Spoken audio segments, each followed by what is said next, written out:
Sobat Kompas Otomotif, masih di Gias 2022 dan sekarang di sebelah nih udah ada Toyota GR86. Ini mobil ini sebenarnya kalau dibanding-bandingin itu sama Subaru BRZ, karena kita kemarin udah review juga Subaru BRZ kayak gimana. Sekarang Ninda bakal langsung review nih eksterior, interior, dan feature apa aja yang katanya sama dan berbeda dibandingkan dengan Subaru BRZ. Kalau gitu tonton terus videonya sampai akhir, jangan lupa untuk like, comment, dan subscribe.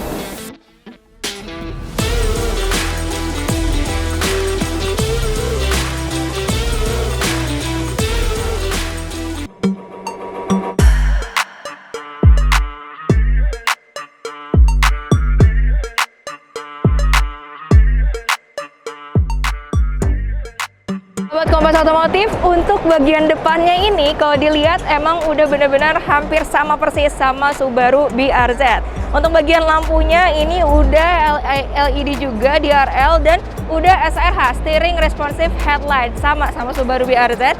Cuman ternyata yang paling beda di bagian depan adalah di bagian bumper bagian depan sini. Kalau Subaru itu cuman kayak garis-garis bertingkat, tapi di sini udah heksagonal gini. Dan untuk bumper paling bawahnya juga ini two tones, jadi hitam dan merah. Sementara kalau di baru itu warnanya lebih clean, jadi kayak kelihatannya looknya lebih bersih lagi. Nah sekarang kita lihat ke bagian samping apakah ada perbedaan atau enggak. Yuk.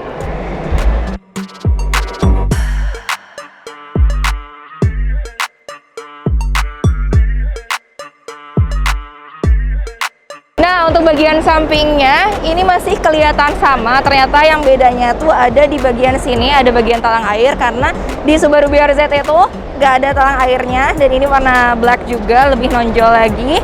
Dan untuk bagian bawah sini kita bisa lihat ada side skirtnya. Side skirtnya dibikin two tones juga, warna merah sama black. Dan untuk bagian velgnya sendiri warnanya beda, tapi jenisnya juga masih sama. Kalau yang Subaru itu warnanya silver chrome, di sini kita punya warna black. Jadi nggak ada perubahan yang begitu kelihatan. Tapi kalau misalnya kamu perhatiin, ada perbedaan yang kecil-kecil harusnya kamu perhatiin. Dan untuk bagian belakangnya ini masih sama, dari lampu juga bentuknya C-shape masih sama. Tapi kalau misalnya bedanya sama yang Subaru BRZ, ini lebih kelihatan lagi two tone-nya, ini black, ini red. Dan nggak lupa di sini ada logo dari emblem GR86 juga.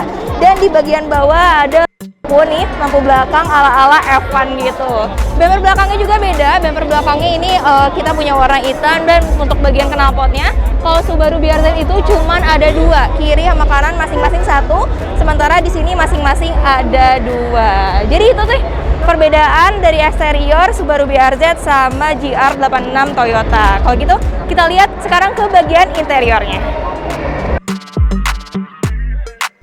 Masuk ke bagian interior. Kalau dilihat ini emang kayak nggak ada bedanya sama sekali. Tapi ternyata ini ada perbedaan yang bikin Ninda lucu langsung pas masuk ini ke bagian depan, ada tulisan full economy 13 km per liter. Jadi ini langsung klaim dari si Toyotanya sendiri. Dan secara keseluruhan kalau Ninda lihat ini kayaknya sama aja deh. Cuman kalau misalnya Toyota ini karena si GR ini kan warna merah, jadi kayak si stitchingnya ini warna merah, materialnya juga ini warnanya merah-merah kan, dari karpetnya, dari bodinya. Terus di sini juga ada aksen dari forged carbon. Sementara kalau Subaru itu lebih ke banyaknya kulit-kulit juga. Dan untuk bagian speedometernya, steering wheelnya, ini benar-benar sama persis yang Ninda rasain. Cuman di sini ada logo dari CGR-nya. Terus ke bagian head unit, tuas transmisi ini masih sama ya, mode-modenya juga sama. Tapi di bagian sini untuk bagian speakernya kita ternyata di sini Toyota pakai JBL. Jadi mungkin kalau untuk speakernya nanti suaranya lebih bagus kali ya daripada Subaru BRZ. Dan untuk material dari seatnya sendiri ini kita bisa lihat ini pakai suede ya. Kalau Subaru tuh hampir all kulit ya, all leather. Sementara di sini kita pakai suede. Terus ada jahitan-jahitan juga di sebelah sini, jadi lebih kelihatan gagah dan sporty lagi si mobil ini.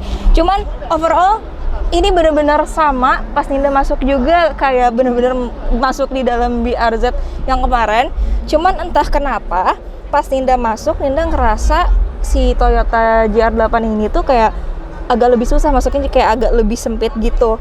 Cuma nanti Ninda cari tahu lagi ya alasannya kenapa, karena pas Ninda masuk duduk di sini kayak seatnya itu nggak senyaman kemarin pas Ninda duduk di Subaru, karena sebenarnya kalau untuk seatnya lebih empuk di Subaru BRZ dibandingkan si Toyota GR86 ini. Kalau gitu sekarang kita lihat ya, apakah mesinnya sama, benar-benar sama atau ada yang bedanya. Yuk kita lihat ke depan.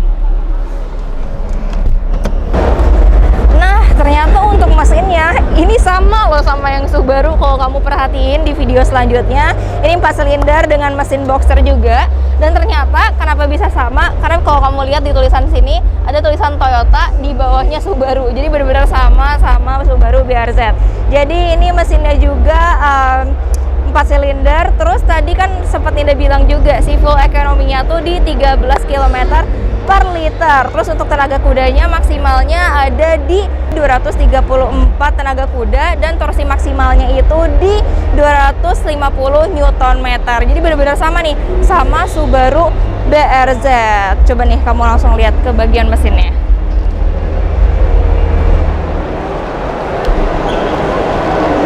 Untuk buka dan nutup bagasinya ternyata ini masih sama banget sama Subaru, tinggal kita tap aja sekali. Dan untuk di bagian bagasinya kita punya spare tire nih di sini, ini full size. Terus si covernya juga ternyata nggak nutupin si bannya, cuman kayak setengah gitu. Dan untuk toolkitnya juga ada di sebelah sini di bagian bawah. Jadi kamu kalau misalnya buka mobil ini dari bagian bagasi benar-benar sama. Dan ini bagasinya tuh ternyata 16 liter juga. Begitu persis dengan Subaru BRZ.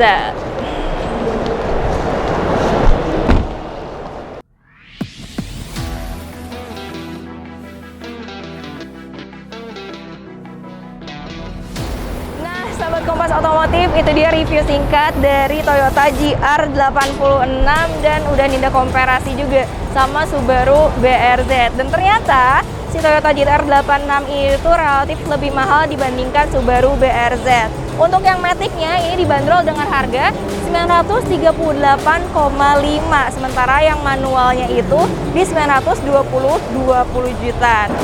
Nah, jadi bedanya tuh hampir 100 juta nih. Tapi menurut kamu gimana nih? Kamu lebih suka si GR86 ini dengan harga yang lebih mahal dibandingkan Subaru, atau kamu lebih suka sama Subaru BRZ?